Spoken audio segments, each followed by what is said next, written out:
আজকে সকালবেলা 8:30টার দিকে তিনি ইন্তেকাল করেছেন। আমি আমার সহকর্মীর মৃত্যুতে খুবই ব্যথিত, ক্ষুব্ধ।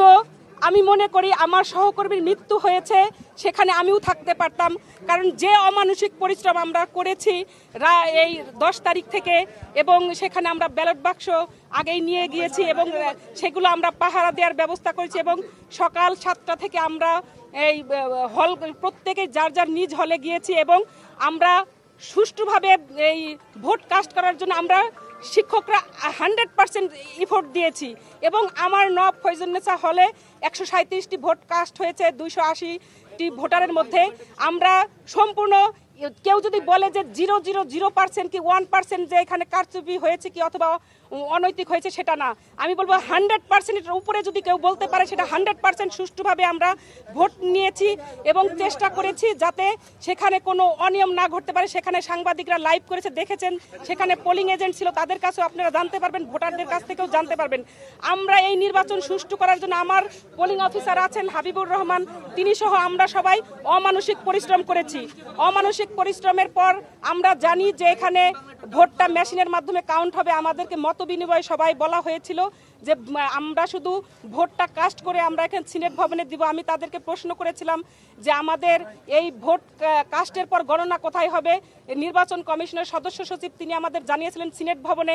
আমি তাকে প্রশ্ন করেছিলাম কেন সিনেট ভবনে হবে, তাহলে তো অনেক দেরি হয়ে যাবে, তাহলে আমরা কেন 21টা হলেই আমরা কাস্ট করব না। তখন তিনি বলেছিলেন আমরা মেশিনের মাধ্যমে কাস্ট করব ম্যাডাম, আমরা অতি দ্রুত রেজাল্ট দিতে পারবো, যাতে আপনাদের কষ্ট লাঘব হয়, সেজন্য মেশিনের মাধ্যমে আমরা কাস্ট করব, ভোট কাউন্ট করব।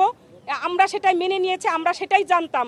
কিন্তু রাত 10 তারিখ রাতের পরে নোটিশ আসছে হঠাৎ করে, যে আমি জানতাম না সেটা। আমার প্রভোস্ট আমাকে গতকাল 11 তারিখে যখন ভোট নিচ্ছিলাম তখন আমাকে বলেছেন যে আমাদের তো ওইখানে থাকতে হবে, ম্যানুয়াল পদ্ধতিতে হবে।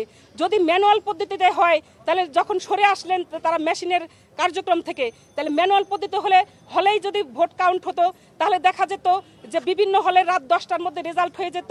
আমরা এখানে নির্বাচন কমিশনে নিয়ে আসতাম, 11টার মধ্যে রেজাল্ট হয়ে যেত। আর 11টার মধ্যে যদি রেজাল্ট হয়ে যেত তাহলে আমার সহকর্মীর মৃত্যু দেখতে হতো না, কারণ তিনি সারাদিন অমানসিক পরিশ্রম করার পরে রেস্টে গিয়েছেন। কারণ তাকেও তো বলা হয়েছে যে আবার কাউন্টিংয়ের জন্য আসতে হবে। তিনি হয়তো স্ট্রেস নিয়ে ঘুমাতে পারেননি কখন তাকে ফোন দেওয়া হবে, যেমন আমি স্ট্রেস নিয়ে ঘুমাতে পারিনি যে আমাকে কখন ফোন দেওয়া হবে আমার হলের এই ম্যানুয়াল পদ্ধতিতে কাউন্টিংয়ের জন্য।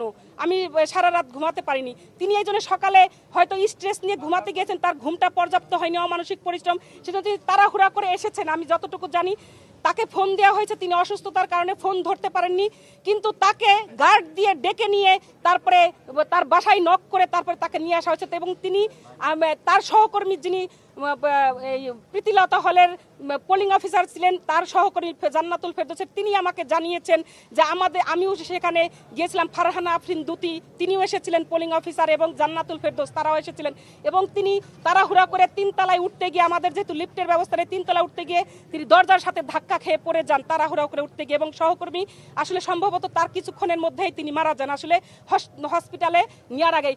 যদি কালকেই যদি এই ভোট কাউন্ট করে রেজাল্ট দেওয়া হতো তাহলে আমার সহকর্মীর মৃত্যু দেখতে হতো না, আমাদের কান্না করতে হতো না, আমাদের এইখানে এসে আপনাদের সামনে বক্তব্য দিতে হতো না। আমার সহকর্মীর মৃত্যু আমাকে ব্যথিত করেছে। কেন আমাদের সহকর্মী, অনেক সহকর্মী অসুস্থ হয়েছেন। আমি জানি যে চারুকলা বিভাগের কাজী মোহাম্মদ মহসিন তিনি অসুস্থ হয়ে গেছেন, তার সহকর্মীর মৃত্যুতে তিনিও একজন রিটার্নিং অফিসার। তাহলে ভোট কাউন্ট কিভাবে হবে? কেন এই ম্যানুয়াল পদ্ধতিতে নেওয়া হলো আমার প্রশ্ন। এবং ম্যানুয়াল পদ্ধতিতে নেওয়া হওয়ার কারণে তারপরেও কেন আপনার তাহলে হলে কাউন্ট হলো না? এটা আমার নির্বাচন কমিশন, এই নির্বাচন কমিশনের অব্যবস্থাপনার জন্য আমার সহকর্মী জান্নাতুল ফেরদৌসের মৃত্যু হয়েছে বলে আমি মনে করি। আমি এই মৃত্যুর বিচার চাই, এই মৃত্যুর সঠিক বিচার চাই। বিশ্ববিদ্যালয় প্রশাসনকে এই অব্যবস্থাপনার জন্য দায়ী করছে, এবং আমার এই মৃত্যুর জন্য বিশ্ববিদ্যালয় প্রশাসন দায়ী নিতে হবে, এবং এই জান্নাতুল ফেরদৌসের পরিবারকে তার ক্ষতিপূরণ দাবি করছি, আমি তাকে ক্ষতিপূরণ দিতে হবে।